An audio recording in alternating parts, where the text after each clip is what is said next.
Dans les titres de l'actualité, plusieurs milliers de personnes ont manifesté ce vendredi dans les principales villes d'Haïti sur appel de l'opposition qui réclame la démission du président Jovenel Moïse. Le Soudan a nommé à la tête de son système judiciaire une femme, la première à ce poste dans ce pays du nord-est de l'Afrique.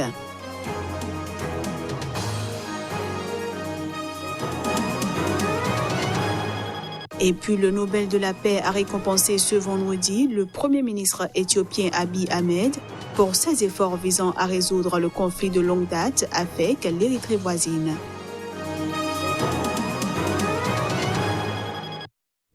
Voilà pour les titres. À toutes et à tous, bienvenue.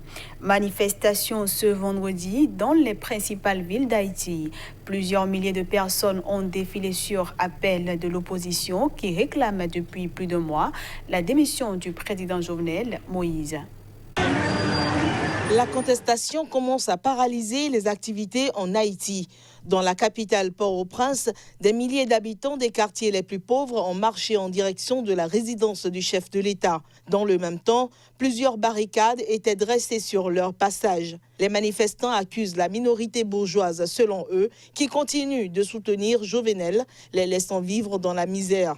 La colère populaire contre le président Jovenel Moïse, décriée par les opposants les plus radicaux depuis son arrivée au pouvoir en février 2017, s'est accentuée fin août à la suite d'une pénurie de carburant généralisée à travers le pays. Majoritairement jeunes et issus des quartiers défavorisés, les manifestants exigent d'autant plus la démission du chef de l'État que des entreprises qu'il dirigeait avant son entrée en politique ont été épinglées par la Cour supérieure des comptes comme étant au cœur d'un stratagème de détournement de fonds. Vendredi après-midi, des affrontements violents ont opposé manifestants et policiers. Des grenades lacrymogènes ont été largement utilisées par les forces de l'ordre. D'après le directeur d'Amérique latine de Reporters sans frontières, les conditions de travail des journalistes haïtiens qui couvrent la crise sociale dans le pays sont extrêmement dangereuses et préoccupantes par l'intensification des attaques contre la presse dans ce pays.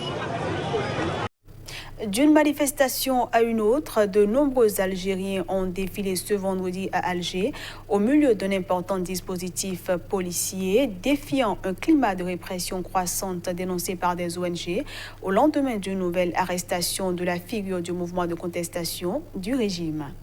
De petits groupes sont sortis dans la rue avant même la fin de la grande prière musulmane hebdomadaire qui a marqué, comme d'habitude, le coup d'envoi du 34e vendredi consécutif de manifestation du Irak, ce mouvement inédit de contestation du régime, né le 22 février en Algérie. Oh, Gaïd Salah, pas de vote cette année, scandent les manifestants, dénonçant une nouvelle fois l'élection présidentielle que le pouvoir de facto aux mains du haut commandement militaire incarné par le chef d'état-major de l'armée, le général Ahmed Gaïd Salah, entend organiser à tout prix le 12 décembre, à 2 mois de ce scrutin destiné à élire un successeur à l'ancien président Abdelaziz Bouteflika que la rue a contraint à quitter le pouvoir en avril. Après 20 ans à la tête de l'État, les positions des deux camps sont plus que jamais irréconciliables. Le général Gaïd Salah, véritable homme fort du pays, présente le scrutin présidentiel comme la seule voie de sortie de crise, tandis que le Irak n'y voit que moyen de perpétuation du système au pouvoir depuis l'indépendance algérienne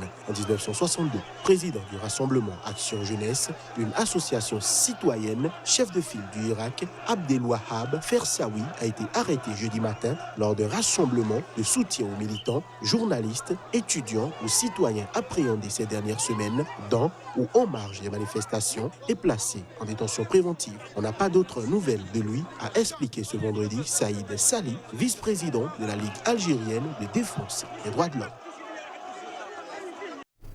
Le Soudan a nommé Nimat Abdallah Mohamed Kher à la tête de son système judiciaire. L'annonce a été faite ce jeudi par l'agence officielle de presse Souna. C'est une première au Soudan. Une femme vient d'être nommée à la tête de la Cour suprême sur décision des 11 membres du Conseil souverain. Elle a nom Nimat Abdallah Mohamed Kher Abdallah Kaï. Sa nomination intervient alors que depuis des semaines, des manifestations réclament une justice plus indépendante dans le pays. Ancienne juge de la Cour suprême, Nimat Abdallah Kaï, qui travaille dans le secteur judiciaire depuis les années 80, supervise désormais l'ensemble du système judiciaire du pays, entré fin septembre dans une période de transition après la destitution par l'abbé d'Omar El-Béchir le 11 avril sous la pression populaire. Ancienne responsable des affaires administratives de la Cour suprême, elle est notamment connue pour un arrêt pris en novembre 2016 qui a sauvé une église d'Omdurman près de Khartoum. Un homme d'affaires proche du pouvoir souhaitait détruire l'édifice. La décision prise par la juge a stoppé le projet, constitué au total de 4 femmes, le gouvernement du Premier ministre Abdallah Hamdok, le premier depuis la chute d'Omar El-Béchir, a prêté serment le 8 septembre dernier. Ce nouveau gouvernement doit diriger le pays durant une période de transition de 39 mois, supervisée par le Conseil souverain, une instance à majorité civile et où siègent 2 femmes. Ce conseil a également prolongé ce jeudi de 3 mois l'état d'urgence imposé par Omar El-Béchir le 22 février, confronté alors à un vaste soulèvement populaire déclenché en décembre 2018 par le triplement du prix du pain. Ce journal se poursuit. Des centaines de partisans du président Félix Tshisekedi ont manifesté à Kinshasa contre le camp de l'ex-président Joseph Kabila qu'ils accusent d'être derrière la disparition la veille d'un avion qui assurait la logistique d'un déplacement du chef de l'État dans l'est de la République démocratique du Congo. Pour le moment, les autorités étaient encore à la recherche de l'avion et n'ont pas donné d'explication à sa disparition. À Kinshasa, des manifestants ont incendié des pneus sur la chaussée et bloqué des routes sur le boulevard Lubumba menant à l'aéroport de Ndili. Le quartier Limete, dans le centre de Kinshasa, était également paralysé vendredi en fin de matinée. Les manifestants, principalement des hommes, ont pris d'assaut ce quartier résidentiel où est situé le siège de l'Union pour la démocratie et le progrès social, UDPS, le parti présidentiel, dénonçant la disparition de l'avion cargo. Tous pointaient d'un doigt accusateur le camp de l'ex-président Joseph Kabila d'être derrière la disparition de cet avion. Si le mal arrivé au président, le peuple va se manifester de manière incontrôlable. Que le mariage là de FCC cache, c'est un mariage entre démons et anges. Ça ne va pas tenir. Vous commencez à voir comment Kabila est en train de planifier pour tuer l'espoir du peuple congolais. Ce n'est pas un accident, c'est bien programmé, c'est un coup d'État même. C'est un coup d'État, bien préparé, bien planifié. L'avion cargo qui transportait au moins 8 personnes, dont des militaires, a disparu jeudi dans l'est de la RDC. Tôt vendredi matin, l'autorité de l'aviation civile de la RDC avait indiqué qu'un avion cargo de type Antonov 72 opéré par la force aérienne de la RDC, assurant la logistique présidentielle jeudi et qui avait à son bord 4 membres d'équipage et 4 passagers civils et militaires, a perdu contact avec le centre de contrôle 59 minutes après son décollage de Goma. Le président Tshisekedi était rentré jeudi soir à Kinshasa après avoir bouclé sa deuxième visite de 4 jours dans la région de Béni, au nord Kivu-Est, l'une des zones les plus instables de l'est du pays. Il faut dire que l'avion qui s'est écrasé a été retrouvé et l'un des passagers, en la personne du chauffeur du chef de l'État Félix Tshisekedi, a perdu la vie.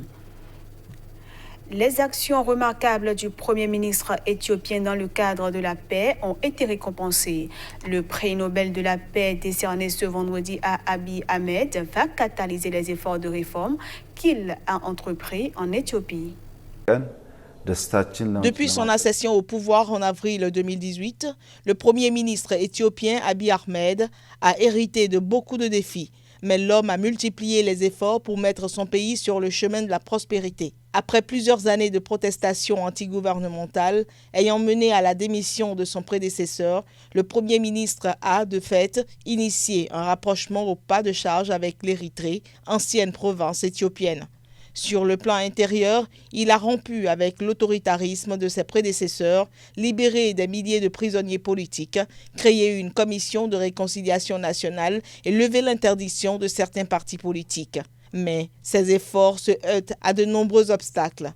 La paix avec l'Érythrée peine à porter ses fruits, tandis que l'Éthiopie est le théâtre de violences intercommunautaires. En somme, c'est une distinction bien méritée par son bénéficiaire. Le président de la Commission de l'Union africaine l'a félicité pour ses efforts historiques pour construire la paix qui ont donné de l'espoir au monde et à un moment où il a plus que jamais besoin de leaders à son service. Le bureau du Premier ministre Abiy Ahmed a de son côté affirmé que les Éthiopiens sont fiers en tant que nation, estimant dans un communiqué que ce prix est la reconnaissance du travail du Premier ministre pour l'unité, la coopération et la coexistence. Le porte-parole de l'ONU, Ril Leblanc, a réagi à l'attribution par le comité Nobel norvégien du prix Nobel de la paix au Premier ministre éthiopien Abiy Ahmed. L'homme a été honoré pour ses efforts en faveur de la paix et de la coopération internationale et en particulier pour son initiative décisive visant à résoudre le conflit frontalier avec l'Érythrée voisine. Suite à la nouvelle que le comité Nobel norvégien a décidé d'attribuer le prix Nobel de la paix 2019 au Premier ministre éthiopien Abiy Ahmed, l'ONU félicite bien sûr le lauréat.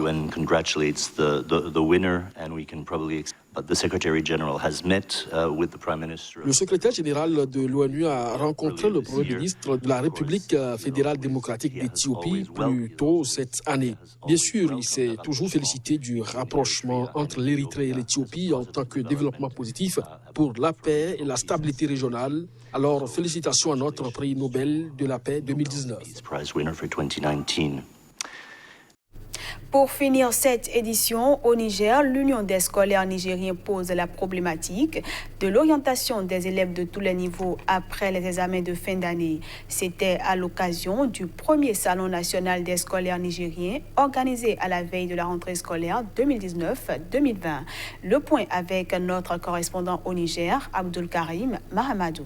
À l'avant-garde du combat démocratique nigérien et résolument engagé dans la défense des scolaires nigériens et une école de qualité, l'Union des scolaires nigériens a pour la première fois depuis sa création en 1960 organisé le premier Salon national des scolaires nigériens. Placé sous le thème orientation comme vecteur de réussite, la première édition a réuni scolaires, cadres de l'éducation et parents d'élèves. L'Union des scolaires nigériens a posé la problématique car selon le constat, le choix des filières de la base à l'université a toujours été un casse-tête parce que ne tenant pas compte des aptitudes des candidats et du contexte mondial. Orientation, pourquoi? Parce qu'aujourd'hui, nous avons un système éducatif mis en place, une politique éducative qui ne prévoit pas l'orientation scolaire, qui ne prévoit pas l'orientation académique. Cette dernière n'est pas ancrée, elle n'est pas accentuée, alors qu'elle est levier principal dans la réussite académique des apprenants, qu'ils soient élèves comme étudiants. Aujourd'hui, dès le bas âge, l'élève au Niger est appelé à faire un choix. Dès l'obtention du certificat de fin d'études du premier degré, l'élève est appelé à opérer un choix. Et vous voyez le risque aujourd'hui qui existe si ce dernier n'est pas orienté. Pour cette première édition, l'Union des scolaires nigériens a invité des organisations sœurs de la sous-région africaine qui ont une certaine longueur d'avance. Dans certains pays comme la Côte d'Ivoire, l'orientation des scolaires ne constitue plus un problème. Dès le niveau primaire, des scolaires peuvent tourner dos à l'enseignement général. En Côte d'Ivoire, il y avait des salons de l'orientation. Moi aujourd'hui, on est arrivé aux journées de l'orientation du bachelier. Et là-bas, c'est quand même l'action qui appelle et les parents d'élèves, et les bacheliers eux-mêmes, et les structures telles que la FESI, et les syndicats d'enseignants, pour réfléchir sur la méthode ou les mécanismes. On est arrivé à un temps où l'élève même choisissait son établissement ou sa filière. Aujourd'hui, on crée des salons pour expliquer de fond en comble la filière. Si tu veux partir par exemple en lettres modernes, les débouchés, et tout ça, on t'explique ça dans ces journées-là.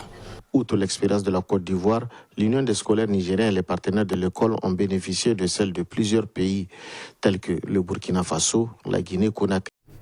Et c'est la fin de cette édition que je vous remercie d'avoir suivi. Excellent week-end à tous en compagnie des programmes de Sika TV.